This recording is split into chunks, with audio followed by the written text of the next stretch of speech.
존 비비어 목사님이 쓴 광야에서라는 책이 있습니다. 이 책 표지에 보면 이런 말이 나옵니다.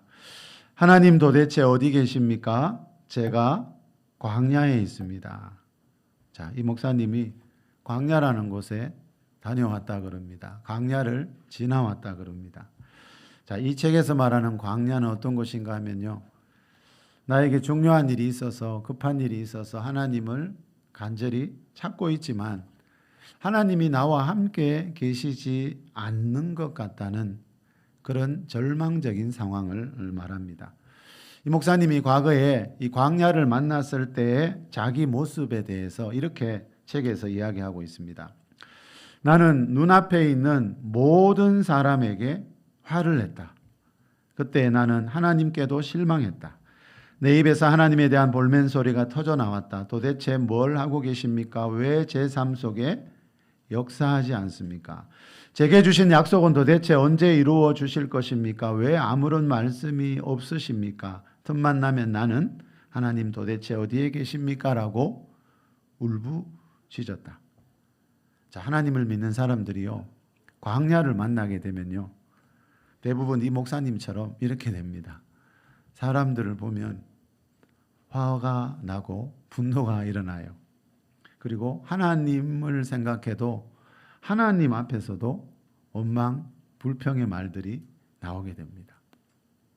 이 말은요, 우리가 광야를 딱 만났을 때 우리 마음의 평안과 기쁨이 사라지게 된다는 겁니다. 그리고 그 자리에 분노와 원망 같은 부정적인 감정들이 나를 지배하게 된다라는 뜻이죠. 그래서 여러분, 광야를 지금 지나고 있는 사람들이 우리 주위에 많거든요.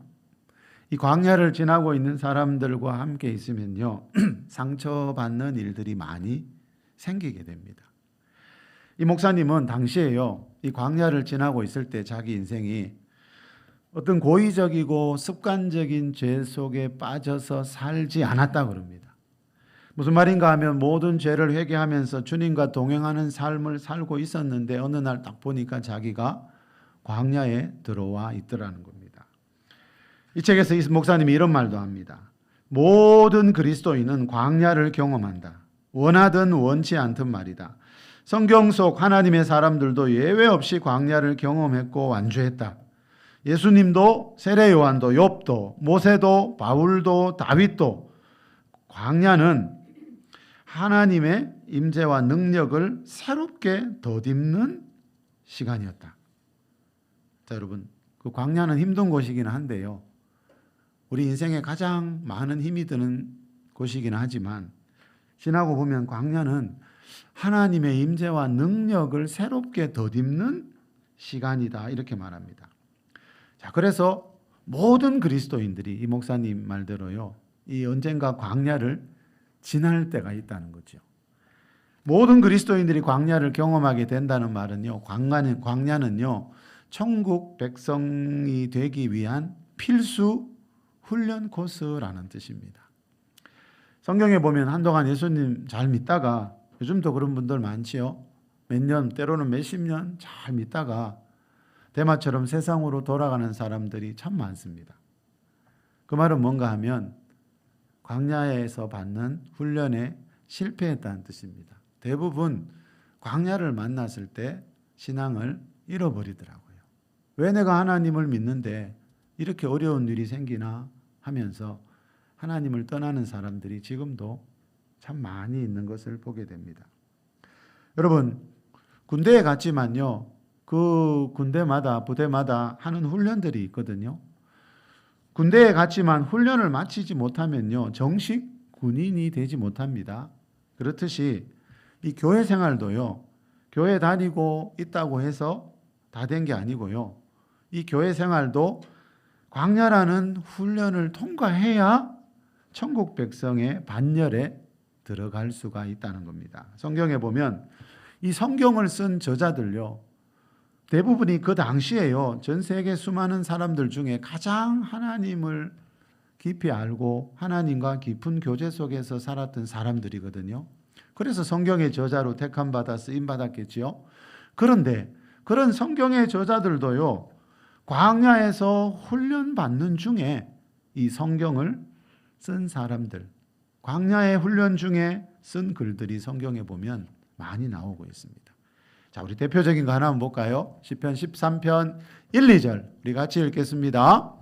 여호와여 어느 때까지니까 나를 영원히 잊으시나이까 주의 얼굴을 나에게서 어느 때까지 숨기시겠나이까 나의 영혼이 번민하고 종일토록 마음에 근심하기를 어느 때까지 하오며 내 원수가 나를 치며 자랑하기를 어느 때까지 하리이까. 자, 이 시는요, 하나님이 너는 내 마음에 합한 자라고 했던 다윗이 지은 시입니다. 근데 보니까 여러분, 지금 어느 때까지니까 라는 말이 1절에도 2번, 2절에도 2번, 이 2절 가운데 4번이나 반복합니다. 여호와여 어느 때까지니까. 이 말은 좀 전에 존 비비어 목사님이 말하는 것처럼 하나님 도대체 어디 계십니까? 이 말이죠. 내가 하나님을 찾고 있는데 왜 대답하지 않습니까? 기도하고 있는데 왜 응답이 없습니까? 이 말이죠. 자, 여러분, 다윗이 누굽니까? 하나님의 마음에 누구보다 합한 자였고요. 또 이스라엘의 왕으로 특별히 선택받았던 사람이지만 이렇게 광야를 지날 때가 있었습니다. 광야에서 하나님을 애타게 찾던 때가 있었습니다. 그런데 하나님의 응답이 지금 없다는 거죠. 자, 왜 그런가요, 여러분? 광야는 하나님의 훈련소이기 때문입니다. 광야는 하나님 나라의 훈련소입니다. 그래서 여러분, 응답이 더디고 누구에게나 힘들고 어려운 때라는 거죠. 여러분, 이 광야에서의 훈련이 얼마나 힘들면 그죠? 하나님이 없는 것처럼 느껴지기도 하고요. 하나님께 버림받은 것 같은 느낌이 들 때도 있고요. 그래서 지금 다윗도 여호와여 어느 때까지니까 라면서 이렇게 4번이나 간절히 외치고 있습니다. 그런데 좀 전에 말씀드린 것처럼 광야는 지나고 보면 내가 생각했던 광야의 의미와 완전히 다르다는 거죠. 내가 볼 때는 그 광야는 고통밖에 없는 것 같은데 지나고 보니까 그게 아니라는 거죠. 하나님께 광야는 버림받는 곳이 아니라 이 목사님 말대로 하나님의 새로운 임재와 능력을 덧입는 시간인데 그 광야에서 고통당하는 사람들에게는요, 이런 말들이 전혀 와닿지 않습니다. 그래서 여러분, 우리가 어설프게 어려운 일 당하고 있는 사람 위로하다 보면 오히려 실망시킬 때가 참 많지요. 여러분, 광야에 있는 사람들 소원은 오직 한 가지입니다. 빨리 이 광야의 고통에서 벗어나는 것. 거기에 온 정신이 지금 다 빠져 있기 때문에 하나님이 말씀하셔도 어떨 때는 그 음성이 들리지 않고요. 주위 사람들의 권면이나 조언이 전혀 들리지 않을 때가 많다는 겁니다. 그렇지만 여러분, 광야에서 벗어나는 길은요, 광야에서 벗어나기 위해서는 반드시 그 하나님의 훈련 과정을 통과해야 됩니다. 군인들이 여러분 반드시 거기에 주어진 훈련을 통과해야 정식 군인이 될 수 있다니까요. 자, 다시 말하면 여러분, 우리가 광야를 만났을 때 반드시 해야 할 일이 있습니다. 하나님이 시간을 낭비하는 분이 아니거든요. 하나님은 아무 계획 없이 우리 인생의 광야를 만나게 하는 분이 아니라는 거죠. 자, 우리가 왜 지금 내 인생의 광야와 같은 곳에 서 있는지 그걸 알지 못하면 어떤 사람들은요, 40년, 평생 광야 속에 헤매다가 인생이 끝나는 사람도 있더라고요. 성경에도 많이 나옵니다. 이 책의 추천의 글에 보면요, 이 목사님 사모님이 추천사를 썼는데 이런 말을 하고 있어요. 낙심의 모래바람이 집어삼키듯 몰아치는 실망의 광야들을 남편이 터벅터벅 걷는 동안 나는 내내 그의 곁을 지켰다. 나는 남편이 머리를 쥐어짜며 하나님 도대체 어디 계십니까? 라고 울부짖는 모습을 바로 곁에서 지켜보았다. 우리 부부는 도대체 무엇이 잘못되었는지 고민하느라 자정을 넘기기 일쑤였다. 나는 광야에서 투덜거렸다. 지금 내가 알고 있는 것을 그때 알았다면 얼마나 좋았을까? 내가 정년되고 그랬다면 준비되는 중이었다는 사실을 알았다면 그토록 절망하지는 않았을 것이다. 여러분, 광야를 지나본 적 있습니까? 저도 목회하면서 여러 번 깊은 광야를 지나간 경험이 있습니다. 그때마다 사람은 똑같은가 봐요. 자, 이런 여러분 세계적인 유명한 목사님, 사모님들도 그 광야 앞에서 뭐 했다고요? 절망하고 낙심하고 실망하고, 예, 이게 사람이라는 거죠. 우리가 예수님 믿고 죄에서 구원은 받았지만요, 우리 안에 인간의 본성, 죄로 인해 타락한 본성은 변하지가 않습니다. 그래서 사람은 연약하고 연약한 존재라는 것을 알 수 있죠. 자, 하는 일마다 안 되고 실패가 반복될 때 누구나 절망하고 낙심합니다. 그죠? 그게 사람입니다. 자, 그때가 바로 내 인생의 이 광야를 만났을 때입니다. 자, 이 목사님도 광야에 들어서 보니까 투덜거렸다 그랬죠. 할 수 있는 게 절망밖에 없다 그랬죠. 그런데 지나고 보니까 내가 알지 못했던 광야의 의미가 들어있더라. 그거를 지금 알고 있는 그것을 그때 알았다면, 광야를 지날 때 내 영혼이 그만큼 성숙했다면 그만큼 절망하지는 않았을 건데, 광야를 지나보니까 제일 후회되는 게 그거더라고요. 아, 그만큼 낙심하지 않아도 됐는데, 내 생각이 다 옳지 않았는데. 자, 다시 말하면 여러분, 사람이 볼 때, 내가 볼 때는요, 그 광야가 내 인생의 최악의 상황인데, 하나님이 보실 때는, 하나님의 관점은 그렇지 않다는 거죠. 다시 말하면 하나님이 나가 광야를 만나게 하신 이유가 있다는 거죠. 여러분, 군인들이 그 군대에서 여러분 지휘관들이 아무 의미 없이 그 힘든 훈련을 시킵니까? 자, 마찬가지로 여러분 하나님도 그죠? 아무 이유 없이 우리를 광야를 만나게 하진 않는다는 거예요. 자, 다시 말하면 광야를 지나는 동안 우리가 반드시 깨달아야 할 게 있다는 거죠. 이걸 깨닫지 못하니까요, 교회를 다니면서 항상 광야가 되면 안 되잖아요, 여러분. 성경에 나오는 사람들도 한때, 두때, 그죠? 일정한 기간 광야에 있었지, 영원히 평생 광야 같은 삶을 살 수는 없다는 거죠. 자, 그러면 어떻게 해야 그 광야에서 벗어날 수 있는가? 어떻게 해야 그 광야에서, 그죠? 하나님의 뜻을 이룰 수 있는가? 자, 성경에 나오는 사람들을 통해서 우리가 알 수 있더라는 거죠. 자, 광야에서 하나님이 내가 깨닫기를 원하시는 게 있다는 거, 이거를 우리가 알지 못하면요, 몇십 년, 평생 광야 생활로 인생이 끝나버리는 일들이 많더라는 겁니다. 자, 그리고 여러분, 또 광야에서 그 광야의 의미를 알지 못하니까 낙심, 절망, 이게 지나치다 보면 무슨 일이 생기게 되죠? 하나님과의 관계가 점점 멀어지게 되고, 데마처럼 영원히 하나님을 떠나버리는, 가인처럼 영원히 하나님을 떠나버리는 그런 일들도 광야를 만났을 때 대부분 생기고 있다는 거죠. 광야의 의미는 그게 아닌데, 그죠?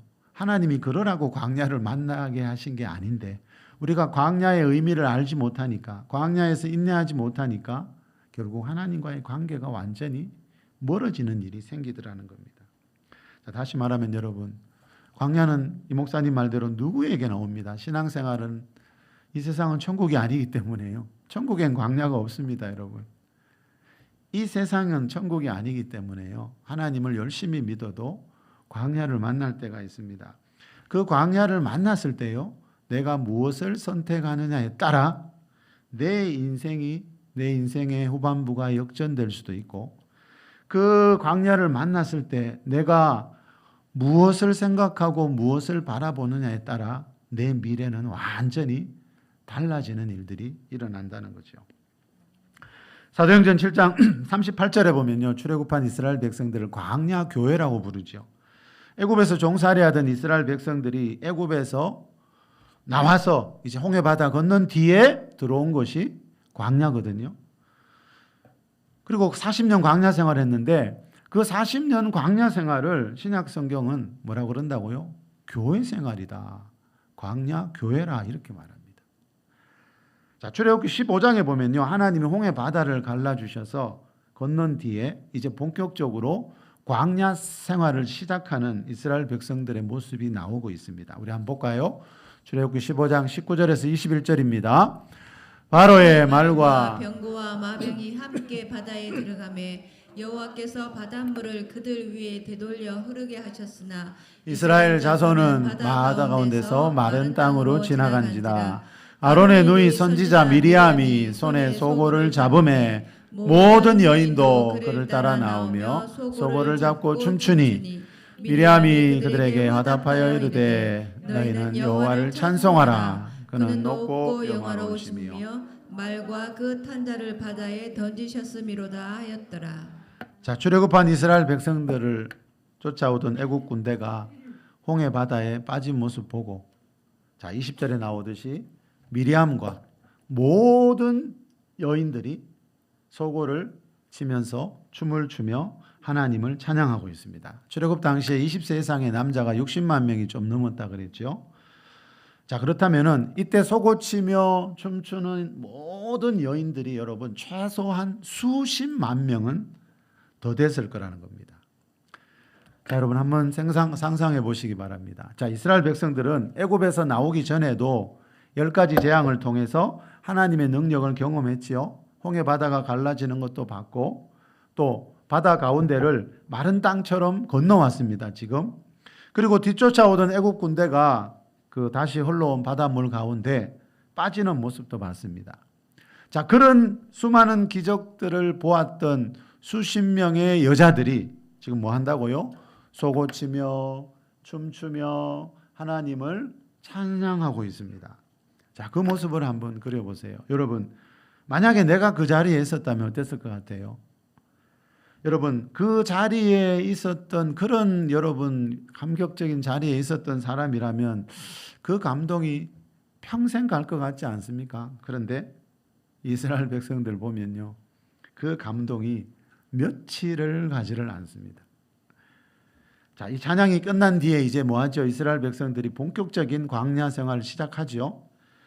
자, 다시 말하면 광야 교회에서 신앙 생활을 시작하게 됩니다. 이제 그런데 중요한 것은 교회 생활하면서 가장 먼저 만난 일이 뭔가 하면 요 방금 읽은 바로 다음 구절을 우리 한번 볼까요? 우리 22절에서 24절입니다.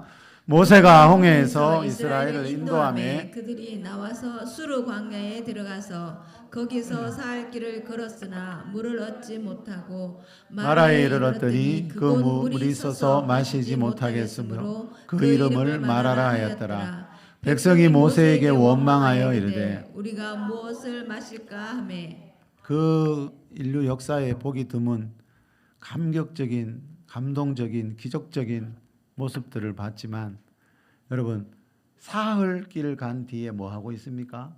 원망하는 게 사람입니다. 예. 사람의 마음이 어떤지 성경이 내 마음이 어떤지 성경이 다 가르쳐 주는 것 같습니다. 자, 여러분 모세가 지금 22절에 보니까 아까 홍해에서 찬양하던 그곳에서 이제 이스라엘 백성들을 인도해서 광야 생활, 광야 교회 생활을 시작합니다. 자, 모세가 홍해에서 이스라엘을 인도했다 이 말은요, 홍해 바다를 갈라주신 그 하나님이 모세를 지도자로 세워서 모세를 통해서 지금 이스라엘을 인도하고 있다는 뜻이거든요. 모세가 인도했단 말은 그건 하나님이 지금 인도하고 있다는 뜻입니다. 다시 말하면 이 마라라는 곳에 도착한 이유는 이 마라라는 곳에 온 것은 우연이 아니라 하나님의 계획이고 섭리라는 거죠. 하나님은 이 마라에 오면은 물이 써서 마시지 못한다는 것을, 마실 물이 없고 쓴물밖에 없다는 것을 알고 계셨지만 이스라엘 백성들을 마라로 인도하셨다는 거죠. 자, 하나님은 특별한 계획이 있는데 자, 이스라엘 백성들은 그런 거에는 관심이 없습니다. 여러분 광야를 만나면요, 아까 전비비의 목사님이 뭐라 그랬죠? 내 앞에 모든 사람들이 다 짜증납니다. 예. 그래서 말하는 거 행동 보면 알 수 있습니다, 여러분. 그 사람이 지금 광야를 지나고 있는지. 예. 그리고 하나님을 향해서도 원망 불평한다 그랬죠. 자, 백성들이 보십시오. 하나님이 세운 모세를 쉽게 원망합니다. 이게 광야 생활의 특징이라는 거죠. 자, 이 다음 구절에 보면요, 이스라엘 백성들이 이 모세를 원망하고 있을 때 모세가 뭘 했는지 이렇게 말하고 있습니다. 모세가 여호와께 부르짖었더니 여호와께서 그에게 한 나무를 가리키시니. 자, 이스라엘 백성들이 원망할 때 모세는 뭐 했다고요? 하나님께 기도했어요. 그래서 광야를 만난 사람들요, 이렇게 두 부류로 나누어집니다. 사람한테 화내고 하나님 원망하는 사람도 있지만 모세처럼 기도하는 사람도 있더라고요. 그 광야 때문에 더 깊이 더 많이 기도하는 사람들이 있더라고요. 자, 하나님이 이때 기도하는 모세에게 쓴물을 달게 하는 법을 가르쳐 주셨습니다. 우리는 쓴물을 만나면 그 쓴물밖에 안 보입니다. 아, 이 쓴물이 빨리 사라졌으면 좋겠다, 그 생각밖에 안 드는데, 하나님은 그 쓴물을 만나게 하신 이유가 뭐라고요? 그 쓴물을 달게 하시는 하나님을 보여주시고 싶어서 그곳으로 인도했는데, 우리 사람의 관점과 다르다는 거죠. 자, 여러분, 모세가 기도하니까 하나님이 지시하셨습니다. 한 나무, 그 나무를 통해 쓴물이 달아질 수 있다고. 이 말은 뭔가 하면, 여러분, 기도할 때 내 마음과 생각에 하나님이 주시는 어떤 것들이 또 오를 수 있다는 거죠. 기도할 때 우리는 하나님 앞에 막 말하는 것 같은데, 기도할 때 하나님이 주시는 음성과 흔적이 내 안에 남게 된다라는 거죠. 그래서 모세는 그 쓴물을 달게 만드는 일에 쓰임을 받게 됩니다. 여러분, 내 가정 안에, 일터 안에 쓴물이 안 생길 수가 없습니다. 왜요? 이 세상은 천국이 아니거든요. 근데 중요한 게 뭡니까? 그 쓴물 때문에 계속 고통당하는 데도 있지만, 어떤 사람은 그 가정 안에, 일터 안에 있는 쓴물을 달게 바꾸어서 하나님의 역사를 체험하는 사람들도 있다는 거죠. 고린도서 10장에 보면 사도 바울이 이 광야교회 이야기를 합니다. 그러면서 이렇게 말합니다. 그들에게, 광야교회 성도들에게 일어난 이런 일들은 본보기가 되고 또한 말세를 만난 우리를 깨우치기 위해 기록되었다. 이 말이 뭐죠? 광야교회는 신약시대 모든 교회의 모형이라는 거죠. 광야교회 안에 신약시대 교회에서 일어나는 일들이 다 들어있다는 거죠. 광야교회 안에 나와 내 가정의 삶이 다 들어있다는 거죠. 그래서 제가 예전에 출애굽기를 그렇게 강조했고 우리가 많이 살펴본 적이 있습니다. 자, 그런데 이스라엘이 지금 광야교회 생활 시작하면서 가장 먼저 경험한 일이 뭐라고요? 마라의 쓴물이. 이 말은 하나님이 가르쳐 주시는 겁니다. 이 신앙생활 가는 동안 누구나 다 쓴물도 만난다. 누구나 광야를 지나면서 이 쓴물을 만날 때가 있다는 걸 이미 다 가르쳐 주세요. 그런데도 많은 분들이 그러죠. 야, 내가 교회를 다녀봤는데 자꾸 어려운 일이 생기더라. 그게 정상적이거든요. 그런데 그분들은 그것 때문에 하나님을 떠나더라고요. 그래서 성경을 알면 하나님이 어떻게 일하시는지를 알 수 있거든요. 사람마다 일하는 스타일이 다 있잖아요, 여러분. 하나님도 하나님만의 스타일이 있더라고요. 우리 생각하고 다를 때가 많죠, 여러분. 세상을 창조하시고 남자와 여자를 창조하신 창조주 하나님하고 어떻게 내 생각이 항상 같을 수가 있겠어요? 그래서 성경을 읽으면 여러분, 하나님은 어떤 생각을 하고 계시고 어떻게 일하시는 분인가, 우리가 이거를 알게 된다는 거죠. 자, 여러분, 우리도 신앙생활 하면서 오래 해보신 분들은 다 경험하셨지만 이런저런 쓴물들을 다 만나고 여기까지 왔지요. 어떤 사람들은 이 가난이라는 쓴물을 만날 때가 있고요. 질병이라는 쓴물을 만날 때가 있고요. 좀 전에 읽었던 시편 13편에 나오는 다윗은 뭐 때문에 괴로워했죠? 거기 원수라는 말이 나왔죠. 시편에 나오는 이 다윗의 시를 보면요, 다윗이 가장 힘들어했던 것 중에 하나가, 다윗은 원수들이 많았습니다. 다윗을 미워하고 죽이려고 하는 사람들이 그렇게 많았어요. 지금도 어떤 사람들은 이 인간관계라는 쓴물, 그죠? 또 어떤 사람들은 자녀 문제라는 쓴물, 하나님을 열심히 믿는데도 이런 쓴물들을 만날 때가 다 있다는 겁니다. 하나님은 마라에 쓴물이 있다는 것을 알면서도 이스라엘을 그곳으로 인도하셨듯이요. 다시 말하면 우리 앞길에 어떤 쓴물이 있다는 걸 알면서도 그것을 허용하실 때가 있습니다. 자, 거기에는 반드시 하나님의 뜻이 있다는 거죠. 자, 우리를 고생시키기 위해서가 아니고요. 그렇죠? 우리를 구원하신 하나님이 어떤 분인지, 하나님은 어떻게 일하시고 어떻게 복을 주시는지를 알게 하기 위해서라는 거죠. 자, 모세처럼 여러분 쓴물을 만났을 때 기도하는 자들만이 알게 되는 것들이 있다는 거죠. 예. 쓴물을 만났을 때 어떻게 반응하느냐에 따라 그 사람의 미래는 완전히 달라집니다, 여러분. 모세는 기도하는 자들에게 쓴물을 달게 해주시는 그 하나님을 체험했습니다. 자, 이렇게 광야의 쓴물을 만났을 때 사람들마다 반응이 다 다르더라고요. 제가 목회하면서도 저도 수없이 경험했고 쓴물을 만난 분들을 많이 보면서 여기까지 왔습니다. 예, 그동안 여러 교회를 다니면서 여러 교회에서 목회하면서 쓴물이 없는 교회는 없고요. 광야를 지나지 않는 성도 가정은 없다는 것을 늘 보고 있었고요. 그런데 그때마다 참 사람들의 반응이 너무나 극과 극이라는 걸, 이 성경 말씀이 어떻게 하면 정말 이렇게 우리 시대에 딱 맞을까, 이런 생각이 들 때가 참 많았습니다. 자, 모세처럼 쓴물을 만났을 때 하나님께 기도해서 도움을 구하는 사람도 있지만요, 한두 번 기도해 보니까 안 되네 하면서, 그죠? 이 백성들처럼 원망 불평하는 사람들도 분명히 있더라는 겁니다. 오늘 본문에 나오는 욥도, 욥의 삶을 보니까요, 누구보다도 큰 깊은 광야를 만났어요. 이 욥이 광야의 쓴물을 만났을 때도 보니까 이 욥과 같이 경건한 하나님의 사람도 하나님을 원망하는 모습이 나옵니다. 욥기 1장 22절에 보면요, 우리 많은 사람들이 이 말씀은 잘 알더라고요. 이 모든 일에 욥이 범죄하지 아니하고 하나님을 향하여 원망하지 않았다. 이 말씀이 성경에 있거든요. 1장 22절에. 그래서 많은 사람들이 하는 말 들어보니까 욥은 그런 고난 속에서도 하나님을 원망하지 않았대, 이렇게 말하는 경우가 많은데, 그 1장 22절까지는 그랬고요, 2장까지도 그랬고요, 3장에 넘어가면 욥이 완전히 달라지는 모습이 나옵니다. 자, 그런데 이 욥이 만난 쓴물은요, 욥기 1, 2장에 보면 이 보통 사람들이 만난 그런 쓴물하고는 차원이 다릅니다.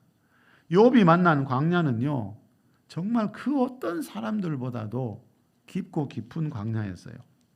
그럼에도 불구하고요, 욥이 어느 시점까지 하나님을 원망하지 않는 참 놀라운 모습을 보여줘요. 욥기 1장 15절에 보면요, 스바 사람들이 갑자기 쳐들어와서 욥의 종들을 죽이고 가축들을 빼앗아 갑니다. 그리고 거의 비슷한 시간에 하늘에서 불이 내려와 가지고요, 가축들과 종들을 태워버리기도 했어요. 그리고 가장 충격적인 게 뭐죠? 그날 욥의 자녀 10명이 모두 욥의 그 장남 집에 모여서 음식을 먹고 있었는데 큰 바람이 불어와서 집이 무너지는 바람에 10명의 자녀들을 한꺼번에 다 잃게 됩니다. 예. 그런데 여러분, 참 놀라운 건요, 이런 모든 일을 겪고도 욥이 그때까지도 하나님을 원망하지 않았다는 거예요.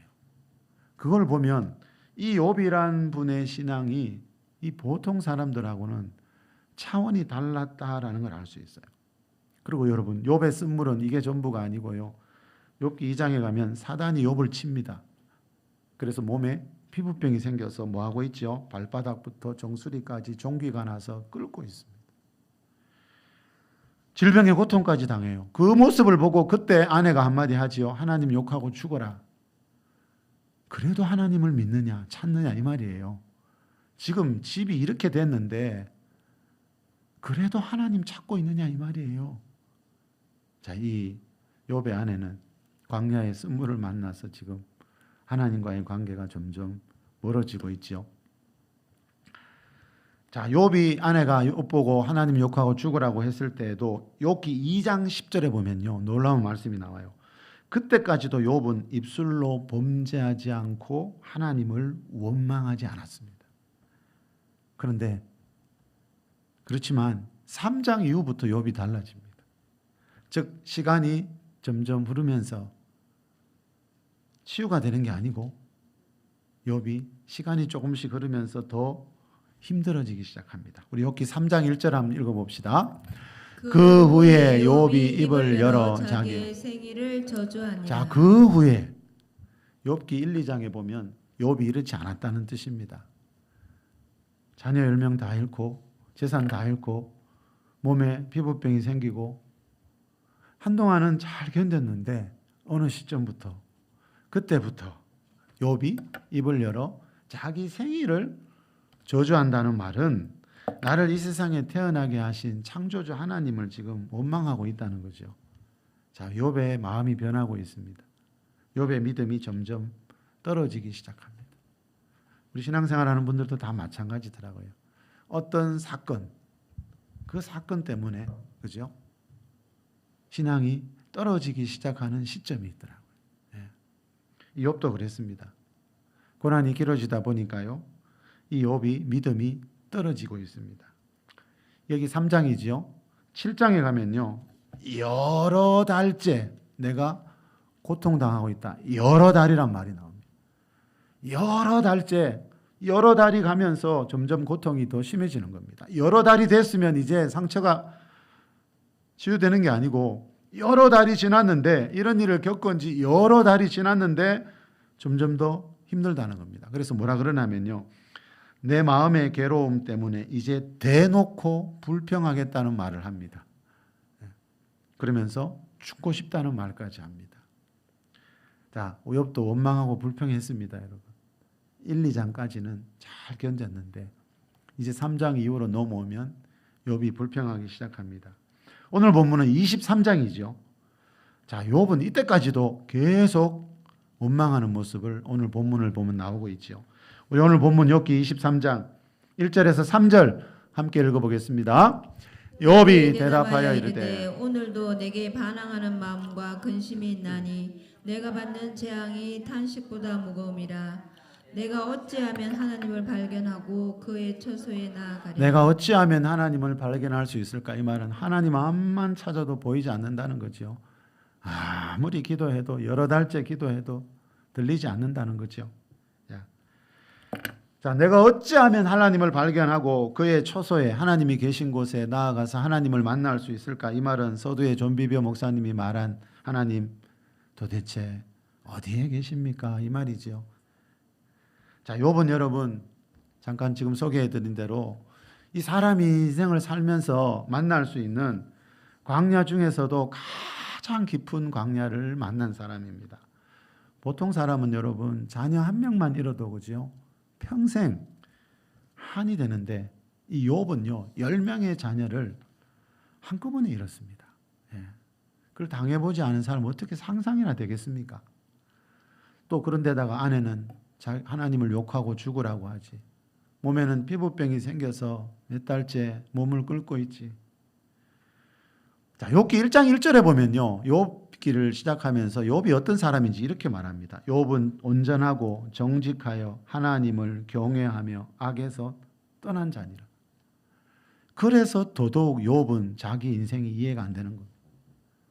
아까 그 서두에 존 비비 목사님도 그랬다 그랬죠. 자기 가정이 광야를 지날 때 그죠? 습관적인 죄나 고의적인 죄 속에 빠져서 산 게 아니다. 주님을 위해 살고 있었고 주님과 동행하며 살고 있었다.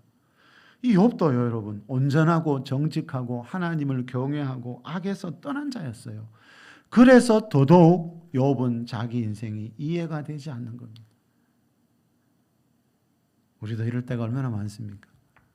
몇 년, 몇십 년 주를 위해 열심히 살고 있는데 정말 누가 봐도 경건한 가정인데 환난이 고난이 오는 가정들이 있더라고요. 참 이해하기 어렵습니다, 여러분. 그죠? 그때 대부분의 사람들의 신앙이 막 흔들립니다. 자, 하나님을 위해 살았는데 왜 이런 고통을 당하는지 몰라서 욥도 지금 내가 어찌하면 하나님 찾아서 그분한테 한번 물어봐야 되겠다. 그래서 하나님 찾고 싶고 그의 처소에 나가고 싶은데 도대체 하나님 어디 계신 겁니까? 어느 때까지니까? 이 다윗처럼 똑같은 하소연을 하고 있는 겁니다. 자, 오늘 본문 8절, 9절로 내려가 봅시다. 8절입니다.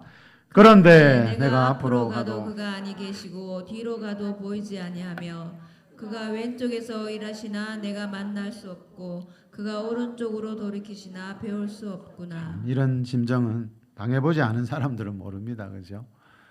자, 지금 욥이 그 고난 속에서도 그 광야의 쓴물 속에서도 하나님을 찾고 있는 겁니다. 내가 앞으로 가도 그가 계시지 않고 뒤로 가도 보이지 않고. 자, 지금 열심히 찾고 하나님께 지금 부르짖고 있다는 거죠. 그가 왼쪽에서 일하시는 것 같은데 가보니까 만날 수 없고, 오른쪽에 계시는 것 같은데 오른쪽에도 없고. 자, 이 말은 여러분, 내가 지금 사람이 경험할 수 있는 가장 깊은 광야를 지나고 있는데, 그래서 하나님의 도움 받고 싶어 간절히 찾고 있는데 하나님이 도대체 어디 계시는지 응답이 없다는 거죠. 그래서 광야는 힘든 곳입니다. 우리 사람이 볼 때는 오직 빨리 벗어나고 싶은 생각밖에 없는 곳이 광야입니다. 근데 하나님이 이때도 일하고 계셨다는 걸 이제 우리 욥기 후반부에 가면 알 수 있죠. 자, 이런 절망과 고통 중에서 욥이 드디어 하나님의 계획 하나를 깨닫게 됩니다. 자, 하나님이 우리를 광야의 쓴물로 인도하실 때 하나님은 아무 의미 없이 만나게 하는 게 아니라는 걸 알 수 있습니다. 자, 욥이 이제 여기 와서 여러 달이 지나고 난 뒤에 그 고통 속에서 드디어 하나님의 계획 하나를 깨닫게 되는데 그게 10절입니다. 우리 10절 같이 읽어봅니다. 그러나 내가 가는 길을 그가 아시나니 그가 나를 단련하신 후에는 내가 순금같이 그러나 내가 이렇게 간절히 하나님 찾는데 하나님이 어디 계신지 모르겠대요. 도대체 어느 때까지 이 고통이 갈지 모르겠대요. 그래서 어떤 사람들은 대마처럼 세상으로 떠나버리는데요. 욥은 그러나예요. 이 그러나가 위대한 겁니다, 여러분. 지금 욥의 인생 잠시 살펴봤잖아요. 우리는 상상도 하기 싫은 그런 고통, 고난이잖아요. 그런 일을 만날 때 많은 사람들이 하나님과의 관계를 끊어버리더라고요. 그러나 욥은 그렇지 않았어요. 그러나 욥은 드디어 하나를 깨닫습니다. 뭡니까? 다시 한번 읽어봅시다. 시작. 그러나 내가 가는 길을 그가 아시나니 그가 나를 단련하신 후에는 내가 순금같이 되어 나오리라. 이 말은 내가 지금 왜 이런 고통, 고난, 쓴물을 마시고 있는지 모르겠지만 하나님은 내가 지금 가고 있는 길을 알고 계시다는 것. 자, 이 믿음이 참 중요합니다, 여러분. 여러분, 우리는 지금 아무런 미래가 없는 막연한 길을 가는 게 아니고요. 어떤 고난, 환난, 광야 속에서도 하나님은 지금 내가 어디로 가고 있는지를 그분은 나는 모르지만, 그죠? 그분은 알고 계시다는 거예요. 그리고 그가 나를 단련하신 후에는 내가 순금같이 나오리라. 자, 이 말은요, 이 고통의 끝이 뭔지 나는 모르겠지만, 이 고난의 의미도 다 뭔지 모르겠지만 하나님은 알고 있다는 거죠. 그리고 이 고난, 이 고통의 의미 중에 하나를 욥이 깨닫게 됩니다. 이 고난은 그냥 고난이 아니고, 그죠? 이 고난 속에 뭐가 있다고요? 그가 나를 지금 단련하시고 있다는 것. 나를 훈련시키고 있다는 것. 광야는 하나님의 훈련소라는 것.